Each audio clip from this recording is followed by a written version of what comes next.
Welcome to our presentation on the history of the Respite Care Providers Network.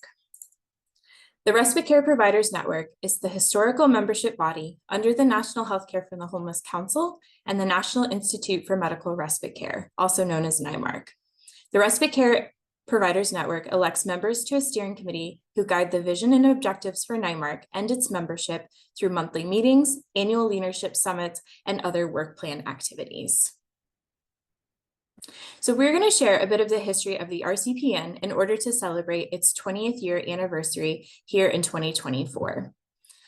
Initially, between 1985 and 1999, the beginning of medical respite care as we know it in the United States was founded. This started with 3 initial medical respite programs.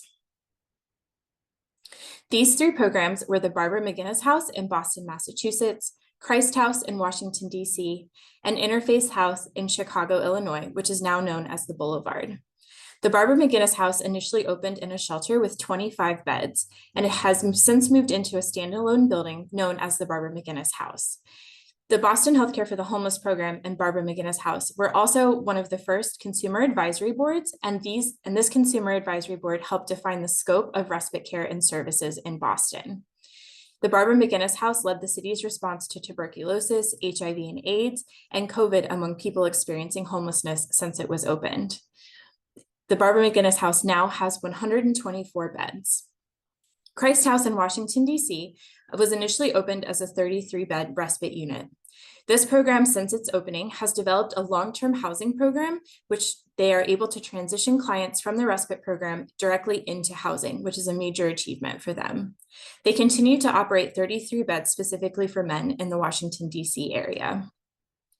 Interfaith House in Chicago, Illinois, was initially started through churches who were offering oversight for overnight shelter spaces in the wintertime and was staffed by a triage nurse who went to provide medical care within these spaces. Seeing the need for ongoing support and care for medical needs, they moved into a standalone building, which is now named the Boulevard and has availability of 60 beds for those who need medical respite care. Interfaith House initially differed from Christ House and Barbara McGinnis House in that they identified the need to address social care needs significantly. Therefore, they had longer stays as they hoped to transition more individuals into housing. During this timeframe of 1985 to 1999, there were a few initial publications that were put forward to support medical respite program development across the country. This included a chapter in the textbook Organizing Health Services for Homeless People, depicted here. Following those initial years of medical respite programs, communities began to see the importance and the need of medical respite care. This resulted in 10 additional programs receiving grant funding through HRSA to be able to develop medical respite care in the community. This was a major achievement both in increasing access to medical respite care, but also because there was national recognition through HRSA around the importance of this type of care. During this timeframe, there was an initial convening of medical respite programs in Chicago. The first convening of medical respite programs occurred at the 1999 National Healthcare for the Homeless Conference, in which a panel spoke about medical respite care. This initiated and identified a need for a convening specifically for medical respite programs, which then occurred in Chicago in the year 2000 and included 14 programs, including the 10 HRSA grantee programs and the 3 initial programs of Boston, Chicago, and Washington, D.C. The content of this convening really helped to identify the characteristics of what medical respite should be and shouldn't be. And this convening resulted in the communities identifying a self-organized group, then known as the Respite Care Providers Organization. And they then continued to convene for the next 4 years in 2-day conferences. During this time period, as we noted, there were 10 additional medical respite programs that were established across the country. We'd like to highlight 2 of those programs here, which are still in effect today. We have the Edward Thomas House in Seattle, Washington, which initially opened in a shelter through the Department of Health in 1996. The Edward Thomas House has become a leader in implementing harm reduction in medical respite care. It now operates 34 beds in a standalone facility in partnership with their local hospital. The Colorado Coalition for the Homeless was another one of these 10 programs that received HRSA grant funding and is still in operation today. They opened initially in 2002, and they continue to be operated by the Denver Healthcare for the Homeless program, or the Colorado Coalition for the Homeless. They currently operate 75 beds, which are co-located in a building with permanent supportive housing. Moving forward, another substantial piece of history in the history of the Respite Care Providers Network is the RCPN being formally adopted by the National Healthcare for the Homeless Council as a membership committee. Additionally, during this timeframe, there were two other medical respite programs established that we would like to highlight today, as they have been longstanding members of the Respite Care Providers Network and our steering committee. First is the Center for Respite Care, which is located in Cincinnati, Ohio. It initially opened in 2003 in a wing of an addiction treatment center. They currently operate 20 beds in a building that is part of a nonprofit hub in Cincinnati. They have a significant focus on social needs, focusing on discharges to stable housing and placement after the person's stay in medical respite. We also have COTS Recuperative Care, which is in Petaluma, California, and it was established in 2004 at the Mary Isaac Center. This program is a partnership of care between the shelter and the local health center. They currently operate 5 units or 5 beds within a 100-bed emergency shelter, but are currently undergoing plans for expansion to increase the number of medical respite beds that they're able to offer. So we noted earlier, a significant part of this history is when the Respite Care Providers Organization came under the arm of the National Healthcare for the Homeless Council. So this Respite Care Providers Organization was made up of staff of existing medical respite programs, those initial 13 and 14 programs that we mentioned earlier. However, there was not a central organizing body of this organization, and they identified that there was a gap here in their ability to organize and advocate for medical respite care across the country. At the same time, the National Healthcare for the Homeless Council recognized the importance of medical respite care as part of the work of health centers and communities. The RCPO and the National Healthcare for the Homeless Council collaborated to be able to bring the RCPO into the work of the council. With this transition, the RCPO was renamed the Respite Care Providers Network because it operated similarly to the existing clinicians network of the council. It was coming under the umbrella of the council that really made it possible for medical respite care programs to become a movement, and I will call it a movement, the movement that it's become. Going from those original 14 to now, we never could have gotten there. We needed an organization. Nancy Hansen. So John Lazier, to his credit, said, we need to bring this in and be part of what we do as the National Healthcare for the Homeless Council. And that's what we did, and it's grown from there. It took a few meetings of the RCPO, which wasn't a network at the time, and then John came and made it a network. That was fabulous. It meant we were all in this together. Jim O'Connell. There wasn't a healthcare for the homeless program in the nation that didn't fully believe that respite care was an essential component of healthcare for the homeless continuum of care in every city and state around the country. The belief was there, but we didn't have the sort of structure or the scaffolding in which to do that. So that was what motivated us. And then we couldn't really advocate for funding unless we had the council behind us, for us then to present that as an opportunity and an ask at the federal level. So it was a logical thing to do. Sarah Chambrone.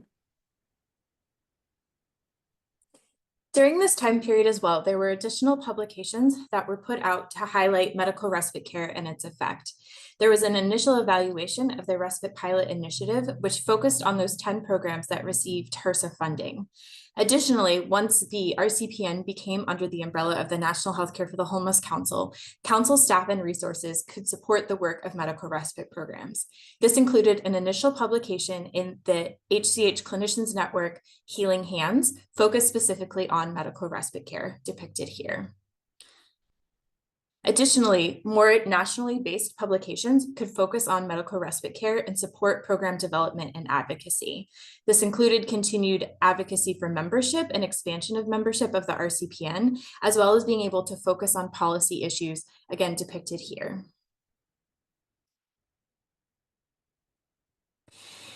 As part of the National Healthcare for the Homeless Council, the Respite Care Providers Network had a more centralized organizing body to begin to continue to focus on the work of medical respite providers and looking at a national perspective. One of these major undertakings was the development of the standards for medical respite care programs. The standards initially began in 2011, but were officially published in 2016. The first standards for medical respite care programs, as noted, were published in 2016 after several years of the work of the Respite Care Providers Network Steering Committee and committed members of the Respite Care Providers Network. When they were assessing programs that existed, they identified various models and shapes of medical respite care across the country. Many times respite programs are established to meet the needs of their community, but this means that programs all can look very different depending on where you are. The RCPN identified the importance of having a central definition that would support advocacy efforts and be able to push towards additional funding and resources for reimbursement. This began the task of establishing the standards. The standards were intended to be a guiding framework to help programs operate safely, effectively, and seamlessly within the local healthcare system and to promote program growth and development. The initial steering committee members involved in the development of the standards are pictured here. So this was a 5-year undertaking, and over these 5 years, the steering committee worked virtually and in person to develop the framework and definition of medical respite care, which then transitioned into what we now know as the standards for medical respite care programs. These standards aimed to be inclusive of all programs across all levels of medical and social care providers.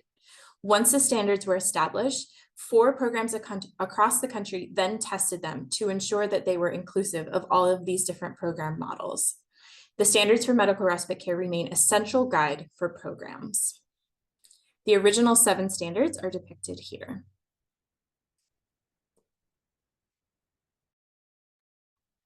When interviewed and asked about the process of developing the standards for medical respite care, Jesse Gaeta and Leslie Enzian said the following. It was difficult to come to consensus about what the central elements of medical respite are because there was a range of programs represented in the process. Then we had a breakthrough moment in beginning to determine what each standard would be.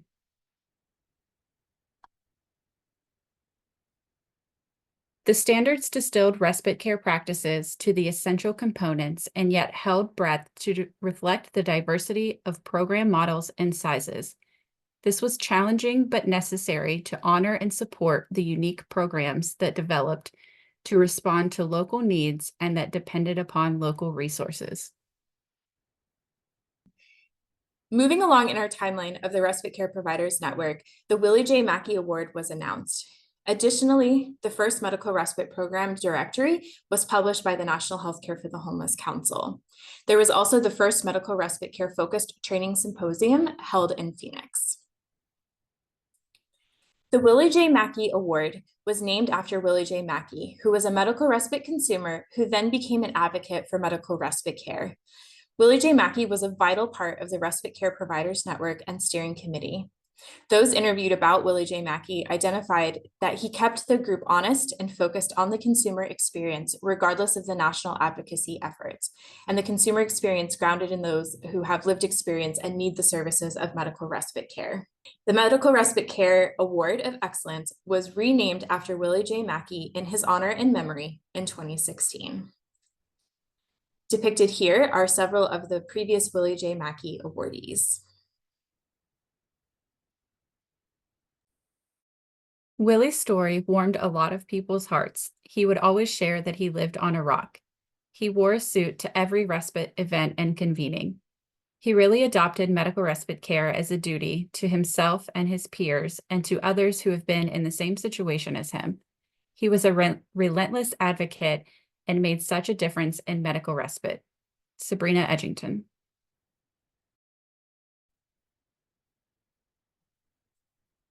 Of the Respite Care Providers Network and the National Healthcare for the Homeless Council culminated in the launch of the National Institute for Medical Respite Care. Additionally, in recent history, the standards for medical respite care have been updated. The National Institute of Medical Respite Care, or NIMARC, was launched in 2020 as a special program of the National Healthcare for the Homeless Council. This launch really responded to the significant growth of medical respite and the need for additional council staff that were dedicated to the advocacy and support of medical respite care and programs across the country, as well as increasing the capacity to support the work of the Respite Care Providers Network. In 2021, the standards for medical respite care were updated to reflect the growth, changes, and newly established evidence that guide best practices in medical respite care. With this transition, as you can see here, the standards moved from having 7 standards to 8 standards that really reflect the guiding principles and quality of providing medical respite care services. This update included and was led by the Respite Care Providers Network and its steering committee members. This takes us to today, where we are celebrating the 20th anniversary of the Respite Care Providers Network. When reflecting on the work of the Respite Care Providers Network, Bob Donovan and Sarah Chambrone offered the following. Having worked with the Council and the RCPN, I think they've both helped substantially to make progress for both healthcare for the homeless and for respite care. They're both solid organizations, and they've really grown over time in having a base to help others and to bring the knowledge forward too. I think we've always wanted to spread knowledge throughout the homeless healthcare field, and having these central groups, which were able to solidify that and get it out there, are very essential and make a huge difference in programs throughout the country. I do think that I cannot underscore enough the collegial way in which the RCPN came about because of the passion and commitment of clinical staff in all of these programs. You know, there's such a passion about the importance of it. And I think people wear that on their sleeve and they speak about it so eloquently. And then when we came together, and I'm sure it's the same now when people come together, it's all about supporting one another.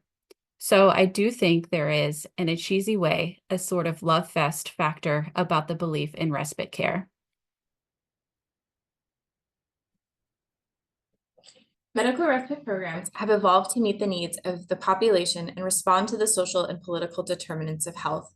Medical respite programs include services and support for people with behavioral health needs, complex medical conditions, and have responded to the higher acuity of medical needs presenting within these populations. Many medical respite programs were central to their community's response to COVID-19, especially for those experiencing homelessness. And we saw a growth in medical respite care as a response to COVID-19 as communities identified the importance for having a safe place for folks experiencing homelessness to go when they are not feeling well. Programs have continued to respond to the lack of affordable and accessible housing throughout their communities and continue to provide an essential service and gap to fill this need. So what does the Respite Care Providers Network look like today? The 2024 Medical Respite Pre-Conference Institute at the National Healthcare for the Homeless Council Conference had over 200 registered attendees representing communities building and operating medical respite care programs.